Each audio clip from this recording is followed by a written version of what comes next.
I feel like one of the reasons why I started following you a little bit more and paying attention to your social media is, the videos you would post of like, you're like working by yourself in the shop. And I feel like and even just talking, to you for a few minutes ahead of time, you're just like the grinder, right? And I feel like, we've been spending so much time lately talking about the top of sprint car racing, right? High limit, outlaws, who's going where, Brad Sweet, Kyle Larson, like all these guys. But I feel like the bulk of racers are like you, right? Like they're grinding it out. They're trying to figure out how to make it all work. They're trying to get to the racetrack every week. But why do you think it was important for you to show, what it was that you were going through each week, through some of that stuff on your social media? I think the biggest reason I started was like I just, like last year, anyone who saw my name on social media was probably not anything positive associated to it. Like I think I had to have been the most hated sprint car driver, not because I necessarily wrecked other people, just like, I did wreck a fair amount last year, and there was a lot of times it really, I'll die on the hill that a lot of them weren't my fault, other than I either sucked in qualifying or made mistakes in the heat or whatever. And I put myself back in positions where I'm with other guys who maybe don't have full grasp of what they're doing, so I just put myself in bad situations.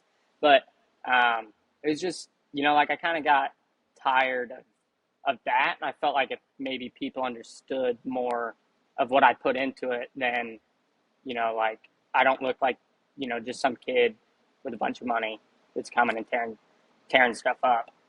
So that was the biggest thing. And like when I was doing that completely on my own early in the year, like I was supposed to have Rob again for this past season, and come like March, he just kind of, like wasn't, didn't feel like we were on the same page and whatnot. So like a week before, or a week and a half before we were supposed to go to the first race, was when he had quit. So I was like kind of, whatever, completely in the air with what I was doing. And I think the first 6 weeks, I just had random people come help. Like the first weekend I ran, Paulus came up from South Carolina and helped me. The next weekend, my buddy who runs 360s in Louisiana came to Peevely to help. And we actually had a pretty good night. And, after that, like I had some buddies in Missouri. I went to the Outlaw show at Granite City, and they could come to that, but they weren't going to be able to go to Hopscotch. So I was like, I'll just run Friday.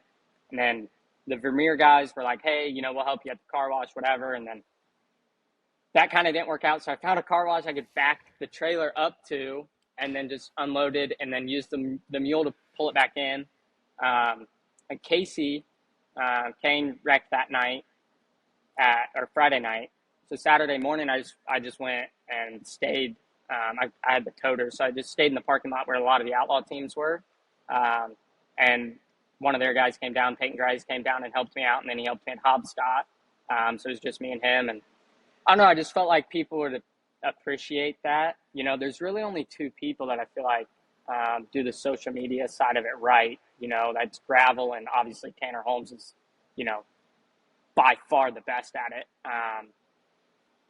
But, I just felt like it was important to kind of get that out there, and maybe help people understand me or what I was doing a little bit better. Do you think it worked? Yeah, I mean, I honestly, other than, a couple burner accounts this year, like there's not any really negative feedback, at least that I saw. I had, I would say, 4 or 5 times the amount of people come up to the trailer, buy t-shirts or talk to me, or, just tell me how much they appreciate it. Even other teams or guys at teams, like, would come up and just tell me, how much they respected it, whatever. So I think it did.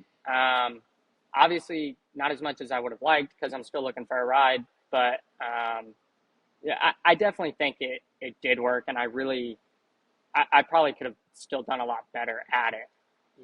There's only so much time or whatever, trying to film and whatnot when you're actually trying to get stuff done is not always the easiest.